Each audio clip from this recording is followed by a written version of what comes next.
ሰላም ውድ ቤተሰቦቼ እንደምናላችሁ። አዲስ መረጃ ስላለ እንግዲህ እሱን ሼር ላደርጋችሁ ነው የመጣሁት። የትራምፕ አድሚኒስትሬሽን እንግዲህ የኤፕሪል ወርን የስደተኞች መግቢያ እና ፕሮሰስ ሂደት ይፋ የሚያደርግ መረጃ አውጥቷል። ያ መረጃ ላይ እንግዲህ ባለፈው ትራምፕ አድሚኒስትሬሽን ከመጣ ጀምሮ በወሰናቸው ጊዜያቶች ሁሉ ወደ 6069 ስደተኞች ማስገባቱን ወደ አሜሪካ ይፋ አድርጓል። ከዛ ውስጥ 6066ቱ ከደቡብ አፍሪካ የገቡ ነጮች ሲሆኑ ሶስቱ እንግዲህ ከየት ሀገር እንደሆነ አልታወቀም። ነገር ግን ደስ የሚለው ዜና አሁን ባለንበት ሜይ ወር ላይ እነዚህ ሰዎች ተጠቃለው ገብተው የሚያልቅ ይሆናል። ምን ማለት ነው? 7500 እንደነበረ የዚህ ዓመት ጣራ እንግዲህ እናስታውሳለን።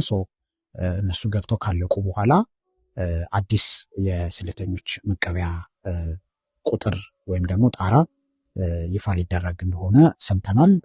እንግዲህ የቀሩት 1431 አካባቢ ስደተኞች በሜይ ወር ተጠቃለው ሊገቡ ይችላሉ ተብሎ ይጠበቃል። እሱ ሲሆን 7500 ስለሚሆኑ 7500 ካለቀ ከዛ በኋላ ለመቀበል ከኮንግረስ ጋር የትራምፕ አድሚኒስትሬሽን ተወያይቶ አዲስ ቁጥር ወይም ደግሞ አዲስ የቅበላ መጠን ማስቀመጥ አለበት። እሱን ሲያስቀምጥ እንግዲህ ውይይት ያስፈልጋል። ሮይተርስ ደግሞ እንደዘገበው ይህንን ቁጥር 17500 አካባቢ ለማድረግ ታስቧል ብለዋል። ግን ከሁሉም ደስ የሚለው ከዚህ በፊት የገቡት ስደተኞች እንዳለ ከሳውዝ አፍሪካ ብቻ መሆኑ ይታወቃል። አሁን ግን የታሰበው ምንድን ነው? ከዚህ በፊት በዌልካም ኮር በዩኤስራፕ በተለያዩ የዩኤንኤችሲአር ፕሮግራሞች የታገዱ ሰዎችንም እገዳው ተነስቶላቸው እንዲካተቱ ሊደረግ መሆኑ ማለት ነው። ለሌላ ዜጎችም ማለት ነው። ከሳውዝ አፍሪካ ዜጎች ነጮች ተጨማሪ ለሌላ ዜጎችም ደግሞ እድል ሊሰጥ እንደሆነ እንግዲህ ተሰምቷል ማለት ነው። ይህንን የዘገበው ሮይተርስ ነው። ከየት አግኝቶ ዘገበው?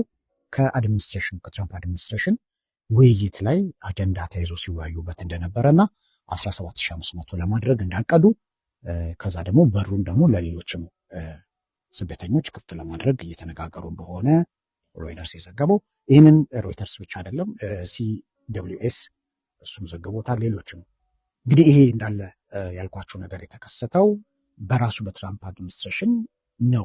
ምን ለማለት ነው? የፍርድ ቤቱ ሂደት ገና ሳይነካ እንዳለ ሆኖ ፍርድ ቤት ይግባኝ ያቀረበው ነገር እንዳለ እሱ ገና የሚወሰንበት መንገድ አለ። ምክንያቱም እሱ በናይንት ሰርኪዩት የተያዘው ስደተኞች ክርክር እና ክስ ፓሴቶ ቬስ ትራምፕ የሚባለው ማለት ነው። እሱ እንግዲህ ደግሞ ውሳኔ አግኝቶ ሌትሴይ የትራምፕ አድሚኒስትሬሽን ቢሸነፍ እና አልቀበልም ቢል ፍርድ ቤቱ ይግባኙን ማለት ነው ሁሉንም ባን አንስቶ እገዳውን አንስቶ ስደተኞችን ማምጣት ይኖርበታል ማለት ነው። ስለዚህ እሱ ያለ ነው። እሱ ፕሮሰስ ገና እየሄደ ያለ። አሁን የተከሰተው ደግሞ የትራምፕ አድሚኒስትሬሽን በራሱ ጣሪያዬ የሞላ ነው ያስቀመጥኩት፣ ስለዚህ ጣሪያውን ማንሳት አለብኝ። ማንሳት ደግሞ ስፈልግ የምፈልገው ማንሳት ለሌሎችም ስደተኞች ነው እያለ ነው። ይሄ ሁሉ ውሳኔ ላይ አልደረሰም ገና። ውሳኔ ላይ ለመድረስ በኮንግረስ ማለፍ አለበት። በኮንግረስ ካለፈ በኋላ ደግሞ አድሚኒስትሬሽኑ ጎሄድ የሚል ግሪን ላይት አድርጎ ፓይፕላይን ላይ ያሉትን እንደሚፈልገው እንግዲህ የሚወስድበት ሂደት ነው ማለት ነው። ከዚህ ጎን ለጎን ደግሞ ለ100,000 ሰዎች እግድ ስለጣለ ፍርድ ቤት ተከሶ ተፈርደውበት ይግባኝ ጠይቆ ይግባኙ እየታየ ነው ያለበት። ተፈርደውበታል እንዲያመጣ፣ ግን ይህን ሁሉ ሰው ማምጣት በርደን ያደርገኛል ወይም አልችልም ብሎ ይግባኝ ስለጠየቀ በዛ ምክንያት ነው 100,000 ሰው ስትራንደድ ሆኖ የቀረው ማለት ነው። ስለዚህ ከተፈረደበት ያንን ተጨማሪ የማምጣት ግዴታ ይኖርበታል። ካልተፈረደበት ደግሞ ይህንን 17,000 20,000 እያለ ቁጥሩ ሊጨምር ሊቀንስም ይችላል። ሞስት ፕሮባብሊ ይጨምራል ተብሎ የሚታሰበው ምክንያቱም 7,000 አቅርበው ቶሎ አቺቭ ስላደረገው ኢቨን 1,000 ሰው ይጎሏል ገና። ስለዚህ በሚፈልገው ብቻ እየመረጠ ጎሉን አቺቭ ማድረግ እያልቻለም እንደሆነ ስላየ እንግዲህ ሰፋ አድርጎ ለሌሎችም አካታች አድርጎት ሌሎችም ዜጎችንም በመጨመር ለመውሰድ ያሰበ ይመስላል።